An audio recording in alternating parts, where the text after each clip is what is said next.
So I might kick us off. If I haven't met you before, my name's Jacqui. I'm the CEO of the Nature Conservation Council, and I'm really excited to be able to share some of our work from the last 10 or 12 months with you, and some of the things that we've been able to achieve thanks to your support. Um, I'm on Awabakal country in Mullumbimba, also known as Newcastle, and I want to just pay my respects to the First Nations people of this country, but also to pay my respects to the traditional owners of all of the countries across New South Wales, and to pay respect to any First Nations people who might be dialing in today. Um, and I think, in this line of work of protecting nature and standing up for the environment, it's always so important to keep front of mind what sort of tens of thousands of years of caring for country has gone before us, and to keep that in our mind when we think about how we restore nature and the sort of world that we're aiming for. So to kick us off tonight, we've got a video that we would like to share with you, which we'll be sending out more broadly on our email list and on social media in the coming days, but wanted to give you a sneak peek here tonight, which is a wrap up of some of the things that we've achieved in the last 12 months here in New South Wales. So, Neve, if you could play that little video for us, thank you.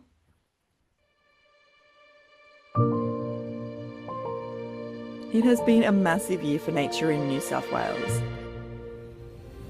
Together, we stopped logging in the proposed Great Koala National Park. All 176,000 hectares of state forest will now be protected.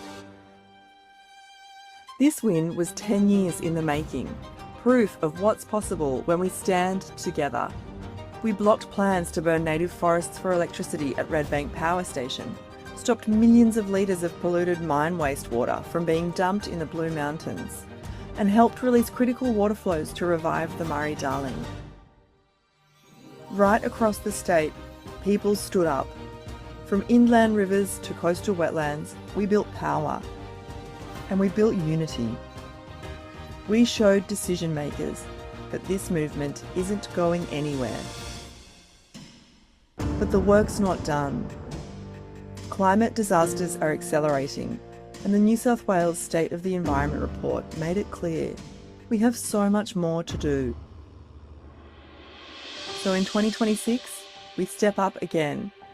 We'll fight to end native forest logging for good. We'll urge the New South Wales Government to let the rivers flow in the Darling Barker. We'll defend our coastal wetlands and call for strong new biodiversity laws that finally stop runaway land clearing. And we'll push back on coal mine expansions while making sure the clean energy transition protects and restores nature. These wins are thanks to you, thanks to NCC members and supporters who have fought so hard to protect nature all year. Together, we're proving that what once seemed impossible is possible. Thank you for everything you've done this year and for joining with us to protect nature in the year ahead.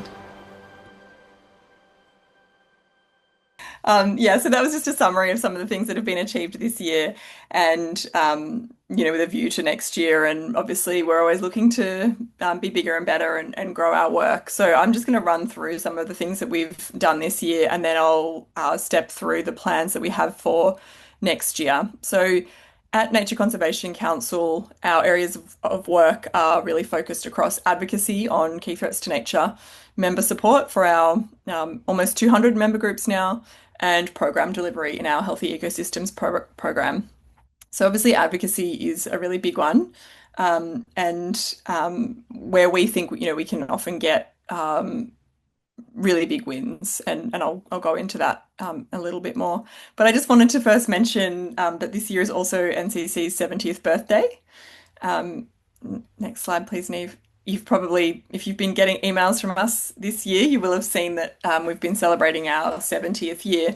And that's just been a really lovely opportunity to look back at NCC and, when and why it was founded and what some of the things are that have been achieved in those 70 years. And this was a strong focus for our annual conference this year around looking back at the past and looking at what we can learn from that, really. And it's been quite a humbling experience, really, looking at the history of the NCC. And this model as a peak body is something that really comes through quite strongly in our history, and certainly the reason that we were founded in the first place was because there were numerous environment groups in New South Wales calling for different things that recognised they could be more powerful or get more traction with government if they formed a council and worked together. So it's been really nice just reflecting on that and sort of thinking about how we still do that work today as a representative group of the, as a peak group.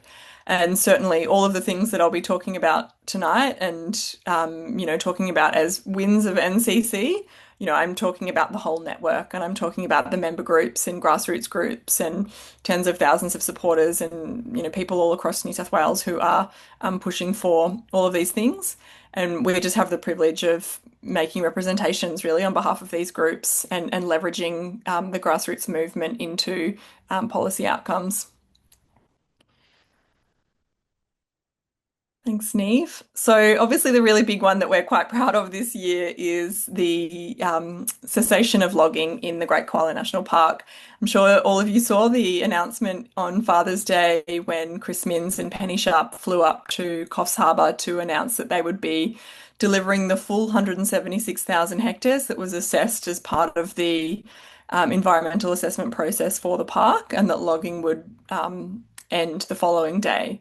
Um, this is the result of, I think, 13 years or more of grassroots work, and particularly the National Parks Association and Ballanjee Environment Group and folks who started the Friends of the Great Koala National Park group in Urunga and surrounds, who went out and did the hard work of mapping koala habitat, looking for those really important environmental values, but pushing the Labor government to get it into their election platform. Um, so, we don't always get to welcome wins, and certainly not often that we get to welcome wins without many caveats. But certainly getting the full extent of the park delivered and the immediate cessation of logging when they made that announcement was a huge, really huge announcement, and thanks to the tireless work of so many people. Having said that, the park, obviously, we haven't seen the legislation for the gazettal of the park, so that's something that really remains on the radar for 2026. Another huge piece of work this year that some of you might have been following along is the Red Bank Power Station, which is an old coal-fired power station near Singleton in the sort of lower Hunter Valley, which was formerly operated on sort of coal waste products. And there was this group, Verdant Energy, who had a proposal to convert it into a biomass power station. And they were wanting to bring cleared vegetation from western parts of the state to the power station to burn it for fuel. And they were exploiting a loophole in the definition of what's allowed to be burned under the regulation, where basically it's illegal to burn biomass for energy in New South Wales unless it comes from certain energy streams. And so that project got referred to the Independent Planning Commission, and we worked quite hard to commission expert reports, to have supporters put in submissions, to build up pressure in the media, to meet with various MPs and pull the levers that we could. And we got an amazing result when the Independent Planning Commission knocked back that project. And I think it was, I can't remember the exact figures off the top of my head, but they were looking at clearing something like 700,000 hectares of vegetation annually to burn at the power station. So that scale of biomass that was required to meet their energy needs, that's what's been thwarted at this stage. Centennial Coal, west of Lithgow, were proposing to dump millions of litres of mine wastewater into the Cox's River, which feeds into the Blue Mountains World Heritage Area and eventually into the Sydney drinking water catchment, which was a really terrible modification to their operations out at Springvale. And we rallied around that and worked really hard to get that taken off the cards, and managed to have that wastewater diverted so that it's not going into the water catchment. That project is, well, that campaign, I should say, is an ongoing one, and certainly the how the mine wastewater is managed there is a really wicked problem and something that we're working with the Gardens of Stone Alliance on quite closely and in conversation with the New South Wales government about how they regulate that. Centennial Coal are a really, really renowned operator for being quite irresponsible and for flouting their regulations. So we're trying to come down quite hard on them to ensure that that pollution can't continue. Um, we do a lot of work on inland rivers here at NCC, both in terms of how they're regulated in New South Wales, but also how they're regulated nationally through the Murray-Darling Basin Authority across borders. And each year at both a state and federal level, governments release environmental flows, which, is part of ensuring that water heads down the system for environmental purposes. This year, we received notice that those flows hadn't been released and that they wouldn't be released because of legal advice that the department had received, which said that basically any unmetered water, i.e., water that was left over for the environment, couldn't be released. So we had to do quite a bit of work of working out, where and why that legal advice was procured and working with people inside the department, but also with the ministers to put pressure on to make sure that those flows were released. And also used the media as a tactic to put pressure on for that one as well. And then saw those environmental releases happen, which is really great news for the Macquarie Marshes and really ecologically important areas downstream that rely on those flows for bird breeding and fish breeding events and so on. And we've continued our work of advocacy inside the Parliament, meeting with MPs, across every colour of party politics and independence and right across the spectrum to make sure that nature is really on the agenda and that MPs are thinking about it when they're sort of making their decisions on what they advocate for inside the Parliament. So I just wanted to mention some key pieces of work that we've picked up in 2025.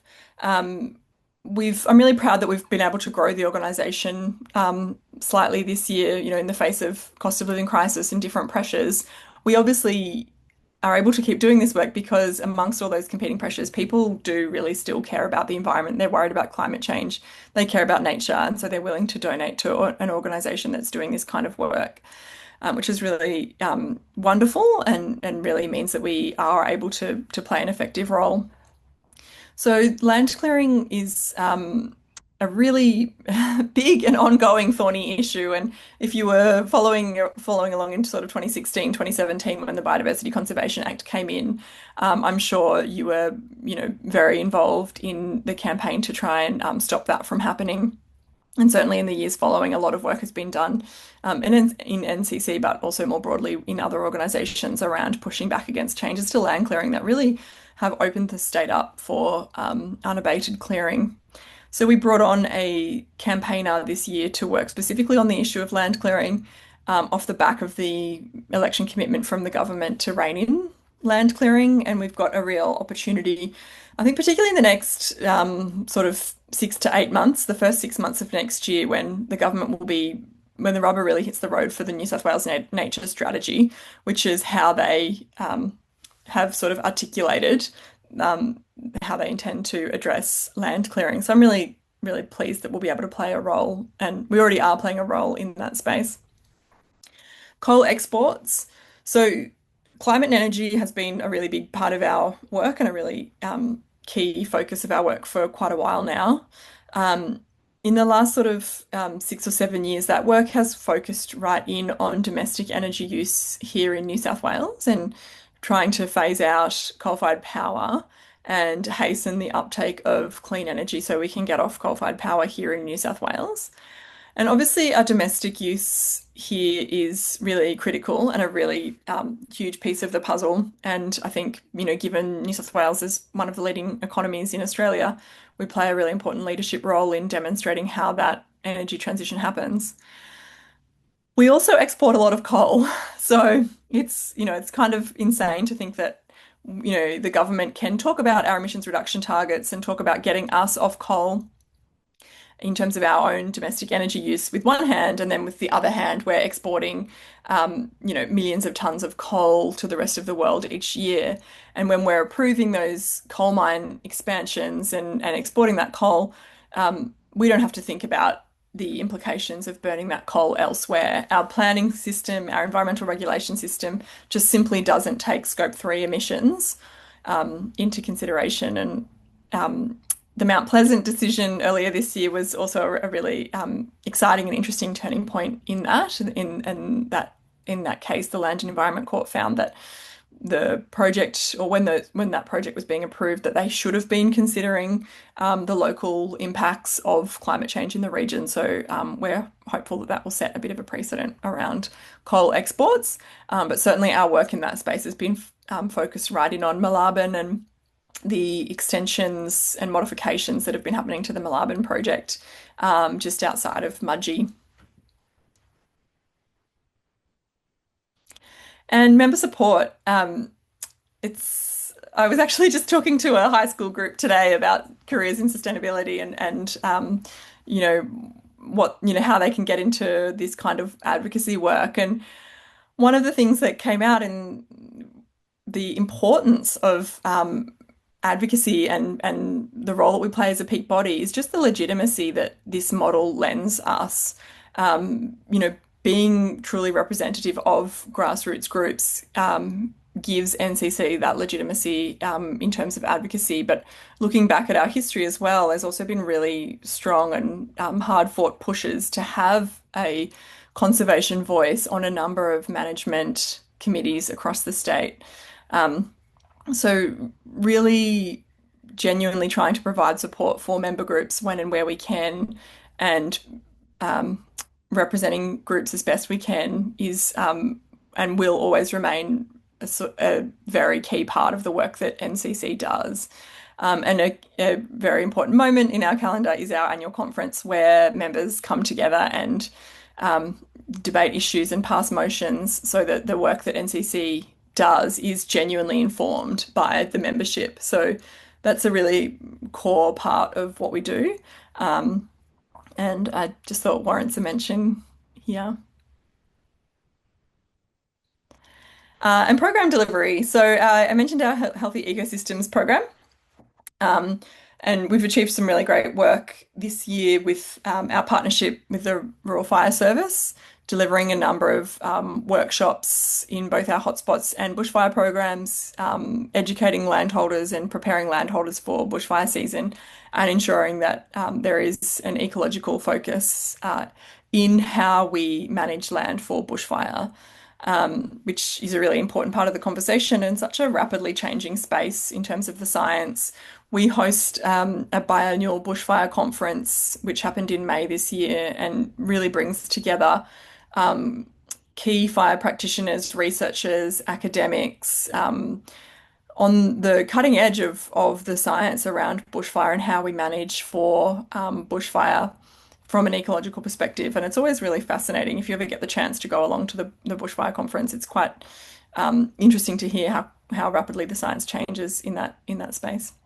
Um, in the Healthy Ecosystems program, we have a large forest owls project where we install nest boxes, largely to play the role of tree hollows, where either through habitat destruction, land clearing, bushfire, there's not enough of those tree hollows in the older trees for large forest owls, but also in particular for the mammals, the small mammals that they rely on for feeding. So we've got something like 800 nest boxes overall installed now.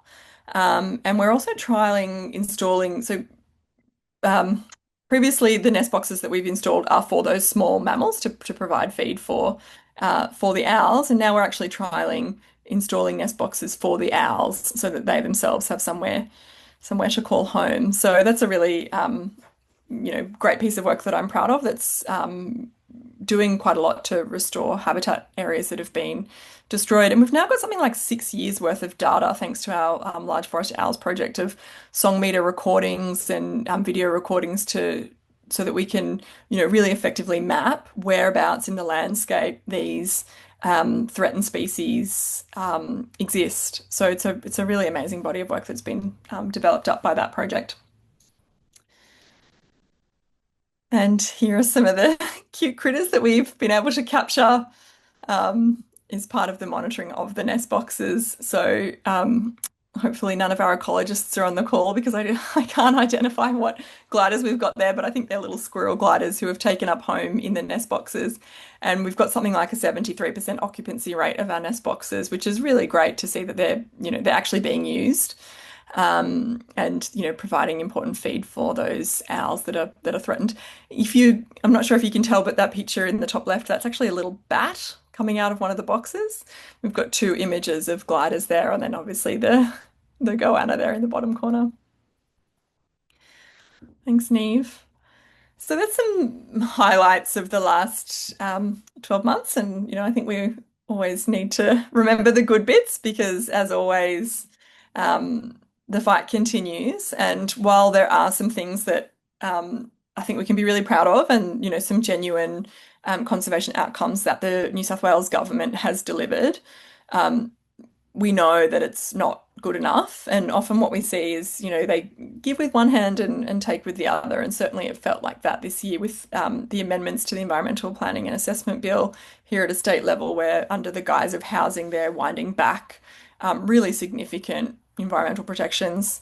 And if you're following federal politics, what's going on with the Environmental Protection and Biodiversity Conservation Act review there, that they didn't get through before the last election.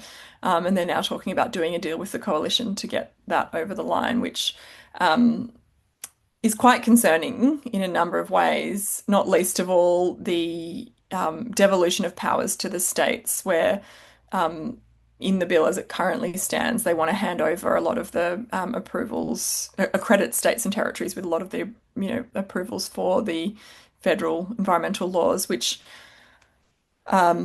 is very bad news, particularly in states like the Northern Territory, or I should say territory, the Northern Territory, where you've got really negative things happening, winding back of protections, but also here in New South Wales, where we've seen a lot of vested interests take hold, particularly in the mining industry in the past. So a lot to be proud of this year, but still a really long way to go. Tree clearing happening at alarming rates.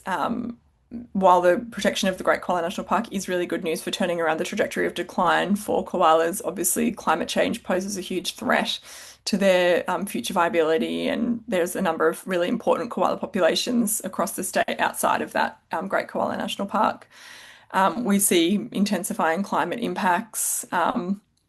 Obviously, this year floods were particularly bad, and another sort of terrible bushfire season, similar to what we saw in 2019 and 2020, is on the horizon for the next 5 years.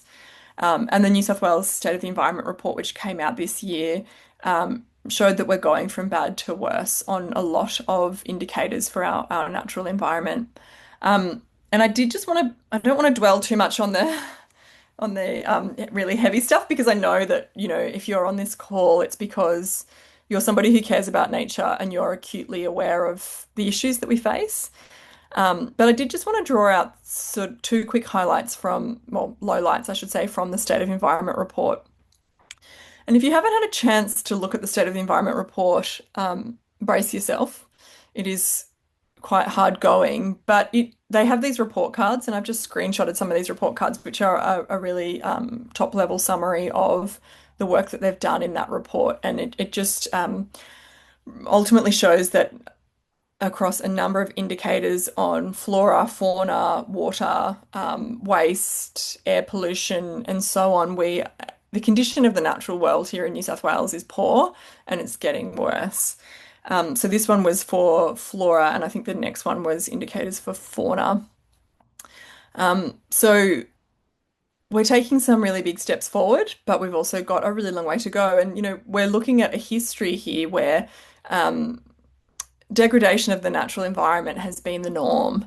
And so I think one thing that we're really trying to focus on, particularly with the land clearing reform, is getting away from this idea that, um, you know, we can use offsets or we can do things like this to protect nature that needs to be cleared when ultimately we've lost so much of the natural environment here in New South Wales that we're beyond the point where you can say, okay, I'm going to clear this tree, but I'll protect this one.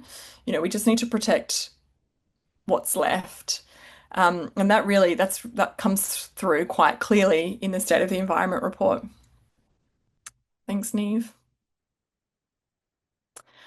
Yes, Kim in the comments just made the point that the state government is sacking people at the same time, and um, the latest agency to suffer from that is the Environmental Protection Authority. That's right.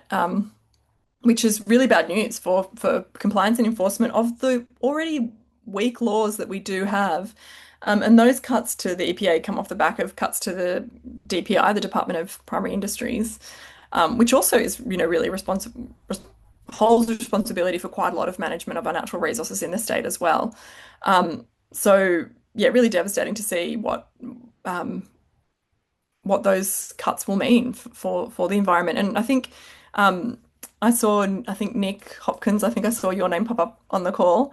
Um, a lot of these wins and pressure on the government has come from citizen scientists, from people who have gone out into the forests, gone out into the places that they love, and identify breaches that Forestry Corporation have made, or they identify these breaches themselves and report them to agencies like the EPA, which is amazing. And, I'm so grateful to the people who do that work.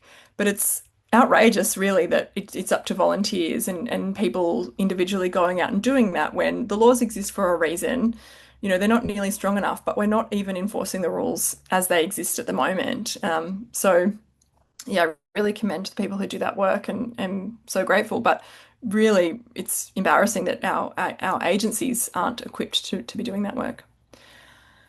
So on forests, again, Great Collie National Park was a huge milestone this year, but there's a lot to be done, and particularly on the south coast where forests, really important native forests, are being wood chipped and exported overseas. So really low value use of that important native timber. And we're talking about areas that were really badly affected by the 2019-2020 bushfire season that really, really do need to be protected.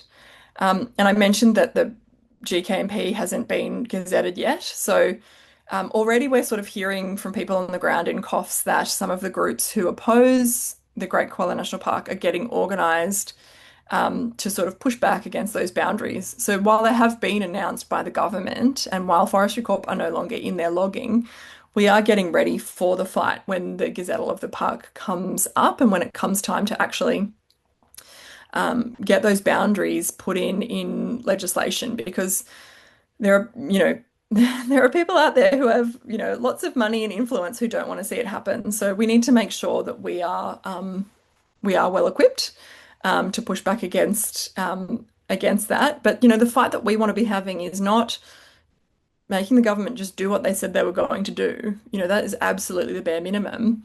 We want to be leveraging off getting the full Great Koala National Park to ending native forest logging across the state. And that's the fight that we want to be having, is making sure that the government feels like they have to go from the Great Koala National Park to ending native forest logging across the state. So that's the work that we'll be doing next year. And Nick's just mentioned Big Spotty in the chat, the world's tallest spotted gum, and it's in a logging compartment. That's right. So I know Clancy, our forest campaigner, who I've put in the picture there, has just been down to visit Nick and Big Spotty recently. So thanks, Nick, for hosting Clancy. Just to really try and highlight the importance of these areas and show what's at stake. It's absolutely insane that when we've lost so much of our amazing tall forests along the east coast, that something like this could actually be inside a logging compartment. Um, Thanks so much, Neve. Rivers and wetlands. So connectivity in the in the Darling-Barker River is a huge and ongoing issue. And often what happens during dry times is we get sort of the river gets broken up and we get these kind of small pools of water along the river, which, is really bad news for fish and other species that rely on the water for that connectivity. So, central part of our campaign for the inland rivers of New South Wales is connectivity. And not long after this Labor government came to power, they brought together a panel of experts, water experts in the issue of connectivity, who handed down a report which really was a blueprint for how we can return connectivity to the inland rivers.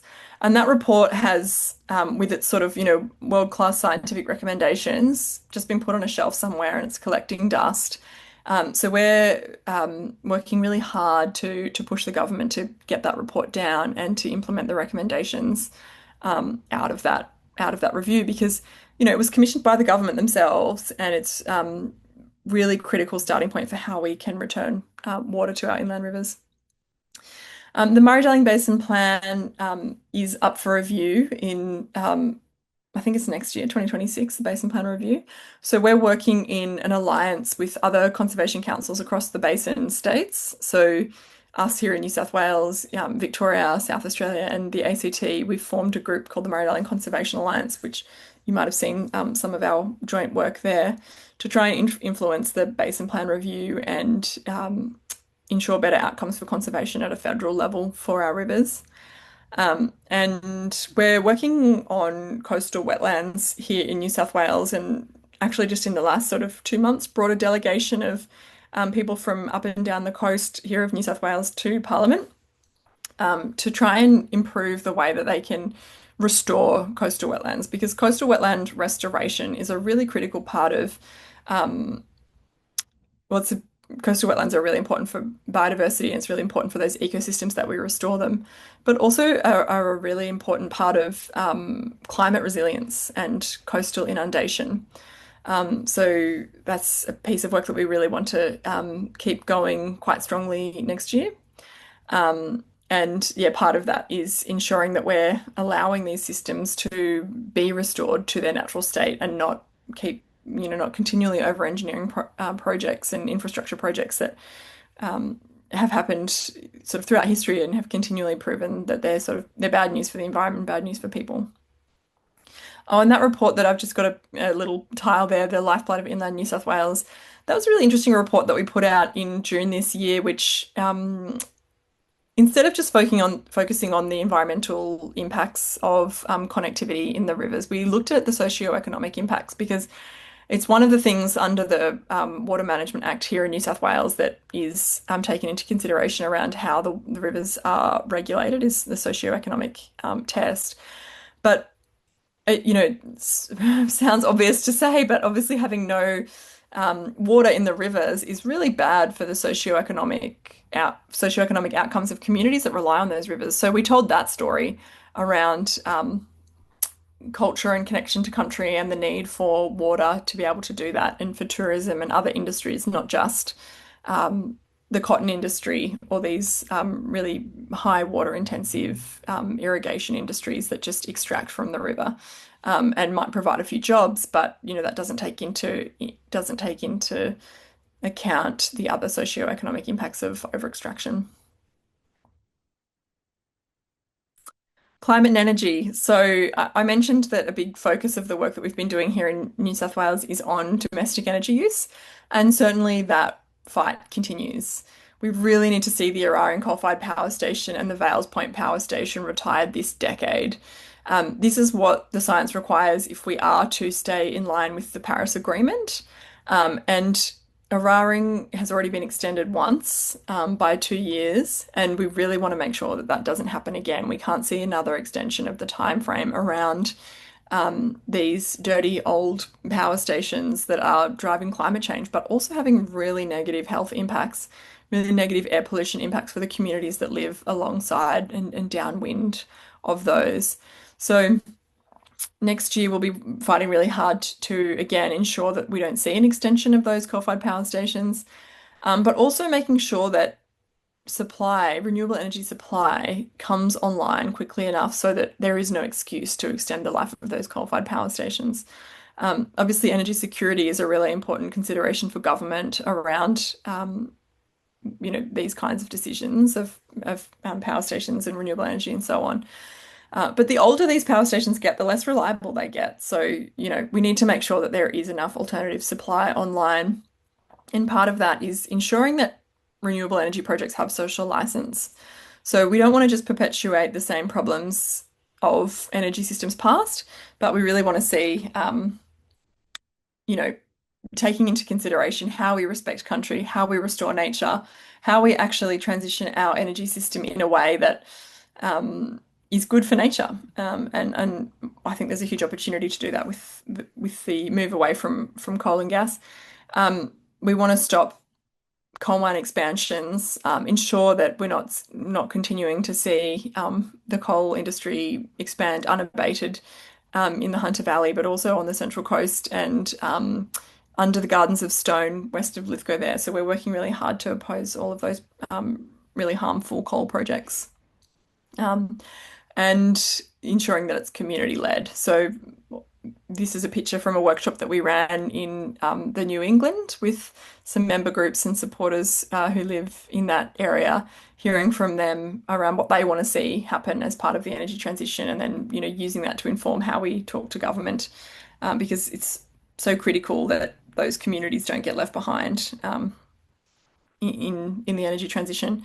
And a big piece of the puzzle here also is decarbonising the energy system at an industrial level as well. So we're doing a bit of work on industrial gas decarbonisation to look at how we can get um, the really big users who are using loads of gas and fossil fuels to transition away.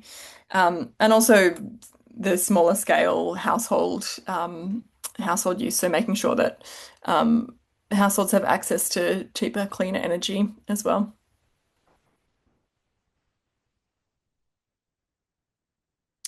Habitat and biodiversity. So this is the land clearing work that I've been mentioning quite a bit. Um, so much land is lost each year, and there is data that comes out on this every couple of years that uses satellite data to measure how much of the landscape is changing and how much is being cleared, and it's called the SLATS State Landwide something tree study, um, which was released this year and showed that there'd been a 40% increase in how much land that we're clearing here in New South Wales. So that absolutely needs to stop. It's just so shameful to think that we're still clearing the same amount of land. We cleared the same amount of land in 2023 here in New South Wales as we did in 1988. So for all of the changes in policy and legislation and whatever, we're still just clearing at insane rates. And obviously that's fluctuated over time, and there'll be on years and off years and so on.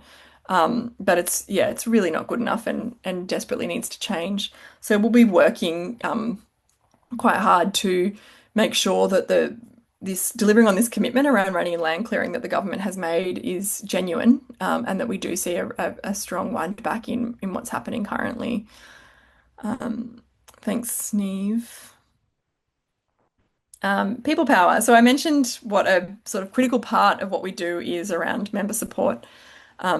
We're really keen to continue to expand our work across regional New South Wales to try and help build power of grassroots groups all around the state.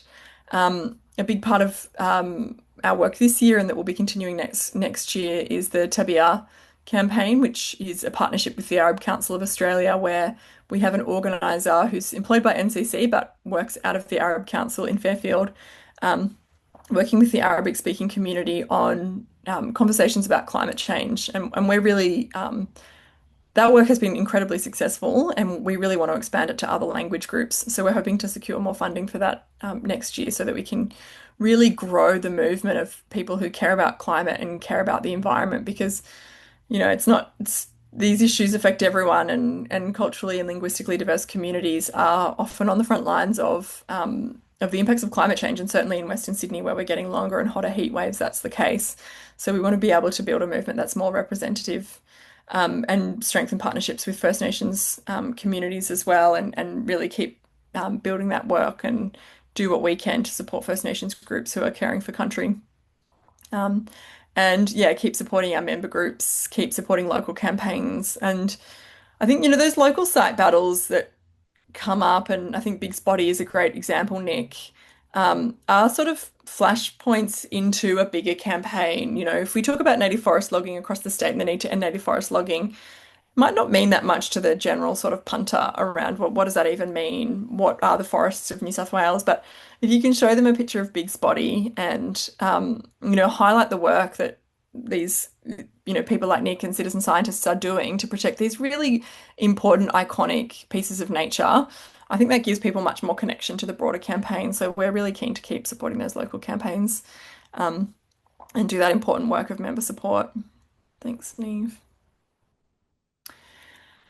So why advocacy? I think I probably don't need to sell you on the importance of advocacy, but I think it's always important to remember the scale of the impact that we're able to have. The Great Coolin National Park is a really good example of that. So being able to get that 176,000 hectares protected with the resources that we have is just such a massive scale compared to what we'd be able to achieve if we were to just, buy up a block of land and manage it. So really changing the rules around how we manage natural resources, how we protect the environment in this state is what's required to have the scale of the impact that's required in the time that we have. We really need to change the rules so that every landholder across New South Wales has to think about biodiversity implications before they're able to clear their land. And we really want to win the hearts and minds of people, bring them with us, and then communicate that to decision makers to say that these are not niche issues. If you talk to people about the fact that we have a government that is managing our iconic species to extinction, it's hard to believe sometimes. So I think that's just, yeah, I just wanted to mention how important that is. Um, and these are two screenshots of some dry black and white text that actually tell a really, really important story. And the story that they tell is the power of advocacy. And these are excerpts from the one is the submission that we put into the IPC process around the Red Bank Power Station, which is the top left picture there. So this is a direct transcript from Candice, who's our land clearing campaigner, where she's pointing out the fact that the proponent did not assess the environmental impacts of land clearing when they put their submission to the IPC. So they said, yeah, we're going to restart this power station, we're going to burn biomass, it's going to generate energy, and we're not even going to consider the implication of clearing that biomass. And we commissioned an expert report. We paid $10,000 to commission an expert report. That expert witness compiled evidence around the implications of or the impacts of on biodiversity and the environment of clearing that habitat. And then the photo in the bottom right is the findings published by the Commission on why they refused to approve the application. And in their refusal, they directly cited our evidence from our expert witness that the fuel load hadn't been considered, that 700,000 tonnes of biomass to be cleared to be burned each year should have been considered. So I just think this is a really neat example of how commissioning an expert, submitting that evidence was then directly cited by the Commission in knocking back the power station. And I just think it's a really powerful example of what we can achieve when we all work together. So we paid $10,000 for that expert report. There's 50 people on the call today. If everyone on this call gave an average of $200, we'd be able to do something like this again and commission another expert to put in a report on another environmentally damaging project, and have quite a lot of influence and quite a lot of sway in the outcomes of those decisions. So it doesn't always work that well, But definitely that is the power of advocacy. And when we work together and when we all chip in, this is just one example of the kind of impact that we can have of protecting that scale of native vegetation in New South Wales. So we are heading into our Christmas appeal. It's the end of the year, it's the giving season. And so if you do have capacity to support us to keep this work going next year, we would really, really love that support. And the QR code there will just take you to our donate page. You can give once off. You can sign up to be a regular giver to give a monthly donation, which is a really important part of our financial security as well. And we've secured matched donations for our Christmas appeal of $20,000. So until we get to $20,000, every dollar that you donate will be matched by another generous donor. So please do consider supporting us as part of our Christmas appeal. That's all I had to say. We've got about 10 minutes for questions. There's already some popping up in the chat, which I'll start addressing. But yeah, if you've got questions, either use the raise hand function or just pop your question in the chat. That'd be great. And hopefully I've got time for 3 or 4 questions. So there's a question there from Jeff about NCC developing a policy to counter urban sprawl by advocating for the existing urban footprint to be the last expansion into bushland.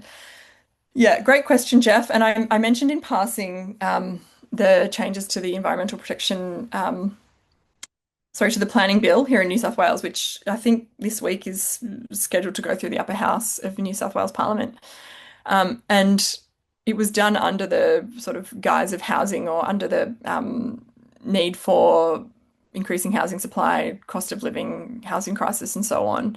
But it came out very quickly that Premier Minns had told the fossil fuel industry that they fully intended for that those rule changes to apply to mining and extraction projects.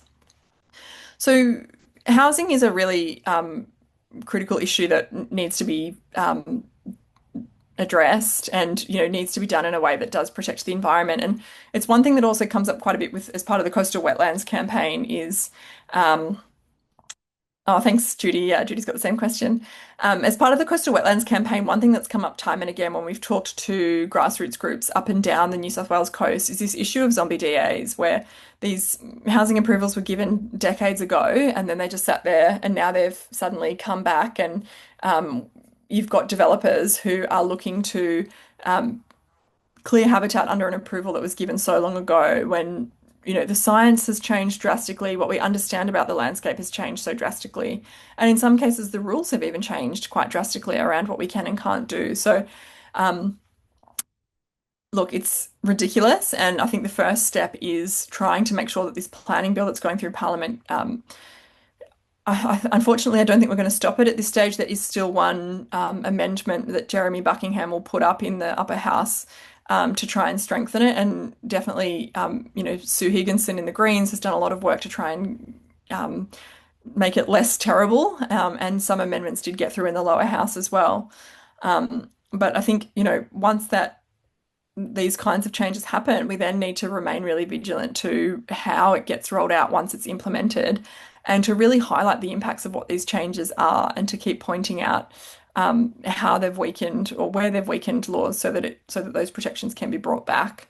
So yeah, I think we do have policies on housing and development, but certainly it is a really critical issue that where environment needs to come first. And I think one of the things that we're really pushing for with the land clearing reforms as well is giving nature primacy across all portfolios of government so that whenever decisions are being made about the state, the environment is being considered and the impacts are being considered because, if we lose our natural environment, if we keep, over extracting, then I don't think you can really make the excuse for any kind of other economic development, really.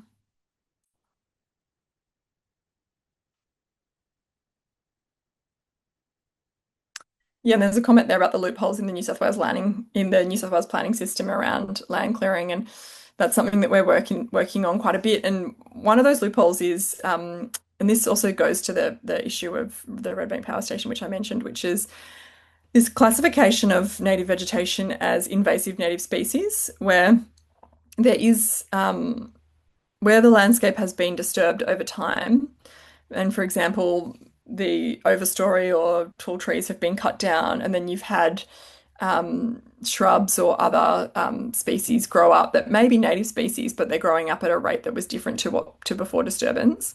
Um, uh, there's a loophole where people are allowed to clear native species under that code. So we're working quite hard to get that changed because there's over 100 species that are classified as invasives, even though they are native and provide important habitat. So that's sort of what we think is the low-hanging fruit, really, in those loopholes that Sue mentions there. I think just on the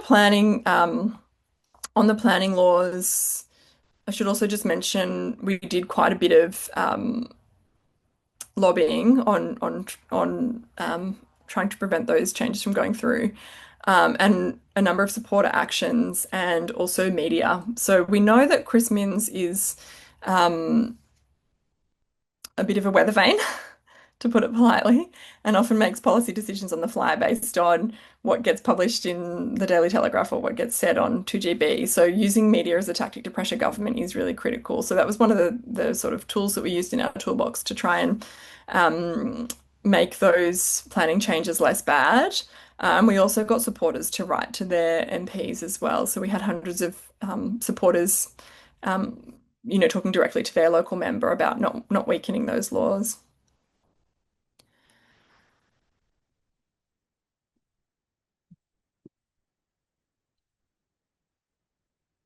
Any other questions?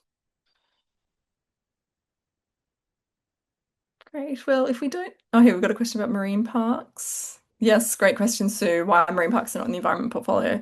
They sit under DPI. Yeah, the Tara Moriarty is the minister, um, and they are managed alongside agriculture and other extractive industries, which yeah is um, terrible and obviously not being managed for environmental outcomes but are being managed for industrial practices and something really important that needs to change. And I think we're seeing that quite a bit, particularly with the language around the environmental protection and biodiversity conservation amendments at a federal level. Often when you hear the environment minister or members of the federal government talking about those reforms, they're not talking about them in the context of protecting the environment. They're talking about them in the context of making approvals easier for business. They're very much interested in cutting so-called green tape, and making decisions more quickly, in improving the regulatory landscape for proponents of environmentally destructive projects. And I think that's a real problem around how we conceive of protecting the natural environment in New South Wales, but also in Australia. And I think, again, why the grassroots work and bringing people on the journey around protecting the environment is really, really important.